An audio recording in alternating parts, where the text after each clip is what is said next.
ಎಲ್ರಿಗೂ ನಮಸ್ಕಾರ. ಮತ್ತೆ ಹುಷಾರು. ಯಾಕೆ ಹುಷಾರು ಅಂತ ಹೇಳ್ತಾ ಇದೀನಿ ಅಂತಂದ್ರೆ, ನಾಳೆ ರಜಾ ಇದೆ, ಎಲ್ಲರಿಗೂ ಗೊತ್ತಿದೆ, ಮಹಾವೀರ್ ಜಯಂತಿ ಪ್ರಯುಕ್ತ. ತದನಂತರ ಶುಕ್ರವಾರ ವರ್ಕಿಂಗ್ ಡೇ ಇದೆ, ಮತ್ತೆ ಸೆಕೆಂಡ್ ಸಾಟರ್ಡೆ ರಜಾ ಇದೆ. ಅದಾದ ನಂತರ ಮತ್ತೆ ಭಾನುವಾರ ರಜಾ ಇದೆ, ಮತ್ತೆ ಸೋಮವಾರ ಅಂಬೇಡ್ಕರ್ ಜಯಂತಿ ಪ್ರಯುಕ್ತ ರಜಾ ಇದೆ.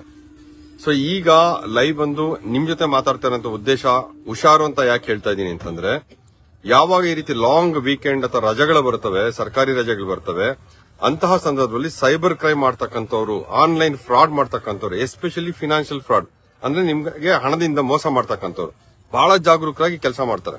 ಬಹುಶಃ ಇವತ್ತಿನ ಬೆಳಗ್ಗೆಯಿಂದಾನೇ ಶುರು ಮಾಡಿರ್ತಾರೆ ಅವರು. ಯಾತಕ್ಕೆ ಹೀಗೆ ಹೇಳ್ತಾ ಇದೀನಿ ಅಂತಂದ್ರೆ, ನಿಮ್ದು ಯಾವ್ದಾದ್ರು ಒಂದು ಲಿಂಕ್ ಕಳ್ಸಿ ಇದ್ ಮಾಡ್ತಕ್ಕಂಥದ್ದು, ಅಥವಾ ಡಬಲ್ ಆಗ್ತಾ ಇದೆ ಅಂತ ಮಾಡೋಂಥದ್ದು, ಅಥವಾ ಕ್ರಿಕೆಟ್ ನಡೀತಾ ಇದೆ ನಮ್ಮ ಹತ್ರ ಟಿಕೆಟ್ ಸಿಗ್ತಾ ಇದೆ ಅಂತ ಮೋಸ ಮಾಡೋಂಥದ್ದು, ಇದನ್ನೆಲ್ಲ ಮಾಡ್ತಾರೆ. ಯಾಕಂದ್ರೆ ನೀವು ಒಂದು ಸಲ ದುಡ್ಡು ಕಳ್ಕೊಳ್ತೀರಾ, ಕಳ್ಕೊಂಡಾಗ ಏನ್ ಮಾಡ್ತೀರಾ, ಪೊಲೀಸ್ ಸ್ಟೇಷನ್ ಹತ್ರ ಬರ್ತೀರಾ, ಪೊಲೀಸ್ ಅವ್ರ ಹತ್ರ ಕಂಪ್ಲೇಂಟ್ ನ ಕೊಡ್ತೀರಾ. ಆದ್ರೆ ಪೊಲೀಸ್ ಅವರು ಸಹ ಬ್ಯಾಂಕ್ಗೆ ಇದ್ರ ಬಗ್ಗೆ ಕಮ್ಯುನಿಕೇಶನ್ ಮಾಡಿ, ಯಾವ ಅಕೌಂಟ್ ಹೋಗಿದೆ ಅಂತ ಪತ್ತೆ ಮಾಡಿ, ಆ ಅಮೌಂಟ್ ಬಹಳನೇ ಸಮಸ್ಯೆ ಆಗುತ್ತೆ. ಕಾರಣ ಏನು ಅಂತಂತಂದ್ರೆ, ಎಲ್ಲಾ ಗವರ್ಮೆಂಟ್ ಹಾಲಿಡೇಸ್ ಇರುತ್ತೆ, ಬ್ಯಾಂಕ್ ಮ್ಯಾನೇಜರ್ಸ್ ಕೂಡ ರೆಸ್ಪಾಂಡ್ ಮಾಡ್ಲಿಕ್ಕೆ ಸಿಗೋದಿಲ್ಲ. ಸೊ ನಮ್ಗೆ ಅವರು ರಿಪ್ಲೈ ಮಾಡೋದಕ್ಕೂ ಆಗೋದಿಲ್ಲ. ನಿಮ್ಮ ಅಕೌಂಟ್ ಅಲ್ಲಿ ಇರತಕ್ಕಂಥ ದುಡ್ಡು ಇಲ್ಲಿ ಬೇರೆ ಅಕೌಂಟ್ಗೆ ಹೋಗಿದೆ, ಯಾರು ಫ್ರಾಡ್ ಮಾಡಿದ್ದಾರೆ ಅದನ್ನ ಫ್ರೀಸ್ ಮಾಡಿದ್ರೆ ಮತ್ತೆ ನಿಮ್ಮ ಅಕೌಂಟ್ ವಾಪಸ್ ಬರುವಂತ ಸಾಧ್ಯತೆ ಇರುತ್ತೆ.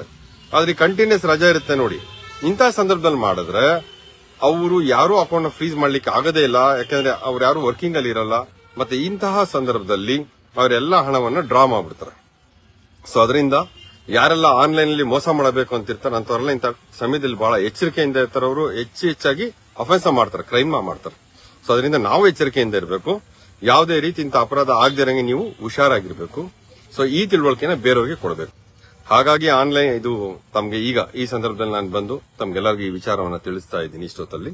ಸೊ ದಯಮಾಡಿ ಲಾಂಗ್ ವೀಕೆಂಡ್ ಇದೆ, ಎಚ್ಚರಿಕೆಯಿಂದ ಇರಿ. ಇಂಥ ಯಾವುದೇ ನಿಮ್ಗೆ ಮೆಸೇಜಸ್ ಬರಬಹುದು, ಟೆಲಿಗ್ರಾಮ್ ಅಲ್ಲಿ ಬರಬಹುದು, ದುಡ್ಡನ್ನ ಹಾಕಿ ಅಂತ ಬರಬಹುದು, ಡಬಲ್ ಮಾಡ್ತೀವಿ ಅಂತ ಬರಬಹುದು, ಅಥವಾ ಲೋನ್ ಕೊಡ್ತೀವಿ ಅಂತ ಬರಬಹುದು, ಅಥವಾ ಯಾರೋ ಹಿಂಗ್ ಅರೆಸ್ಟ್ ಮಾಡಿದರೆ ನಿಮ್ಗೆ ಬಿಡ್ತೀವಿ, ದುಡ್ಡು ಕೊಡ್ತೀವಿ ಅಂತ ಬರಬಹುದು, ಅಥವಾ ಯಾವ್ದೊಂದು ಸ್ಮಗಲ್ ಮಾಡ್ತಾ ಇದ್ರೆ ನೀವು ಅಂತ ಹೆದರಿಸಬಹುದು, ಅಥವಾ ನಿಮ್ ಫೋನ್ ನಂಬರ್ ಬೇರೆ ಕಡೆ ಮಿಸ್ಯೂಸ್ ಆಗಿದೆ ಅಂತ ಹೇಳಿ ನಾವು ಪೊಲೀಸರು ಅಂತ ಹೆದರಿಸಬಹುದು. ಇಂತಹ ಎಲ್ಲ ಅಪರಾಧಗಳು ಇಂತಹ ದಿನಗಳಲ್ಲೇ ಜಾಸ್ತಿ ಆಗುತ್ತೆ. ಸೊ ಕೆಲವರು ಹೇಳ್ಬಿಡ್ತಾರೆ, ಹಾಗಾದ್ರೆ ನೀವೇನ್ ಮಾಡ್ತಾ ಇದ್ದೀರಾ, ಪೊಲೀಸರು ಪತ್ತೆ ಮಾಡ್ತಾರಂತ. ನಿಜ ಸ್ವಾಮಿ, ಪೊಲೀಸರು ಪತ್ತೆ ಮಾಡ್ತಾ ಇದಾರೆ. ಒಂದು ಅಪರಾಧ ಆಗಿ ಕಂಪ್ಲೇಂಟ್ ಬಂದು ಗೊತ್ತಾಗಿ ಪತ್ತೆ ಮಾಡುವಂತ ಸಂದರ್ಭದಲ್ಲಿ ಪ್ರತಿದಿನ ಹೊಸದಾಗಿ 40-400 ಜನ ಹುಟ್ಕೊಳ್ತಾ ಇದ್ರೆ ಎಷ್ಟು ಕಷ್ಟ ಅಲ್ವಾ. ಆ ಕೆಲಸವೂ ನಡೀತಾ ಇದೆ. ಸೊ ಅದಕ್ಕೆ ನಾವು ಇಂಪಾರ್ಟೆಂಟ್ ಏನಂದ್ರೆ ಪ್ರಿವೆನ್ಷನ್ ಇಸ್ ವೆರಿ ಇಂಪಾರ್ಟೆಂಟ್. ಹಾಗಾಗಿ ಅದನ್ನ ಪ್ರಿವೆಂಟ್ ಮಾಡೋಣ. ಮತ್ತೆ ಎರಡನೇ ವಿಚಾರ, ತಮ್ಗೆಲ್ರಿಗೂ ಸೆಕೆಂಡ್ PUC ರಿಸಲ್ಟ್ಸ್ ಬಂದಿದೆ. ಯಾರಿಗೆಲ್ಲ ಒಳ್ಳೆ ರಿಸಲ್ಟ್ಸ್ ಬಂದಿದೆ ಅವ್ರಿಗೆಲ್ಲರಿಗೂ ಹಾರ್ಟಿ ಕಂಗ್ರಾಚುಲೇಷನ್ಸ್. ಅಕಸ್ಮಾತ್ ಏನಾದ್ರು ಒಂದೆರಡು ಸಬ್ಜೆಕ್ಟ್ ಅಥವಾ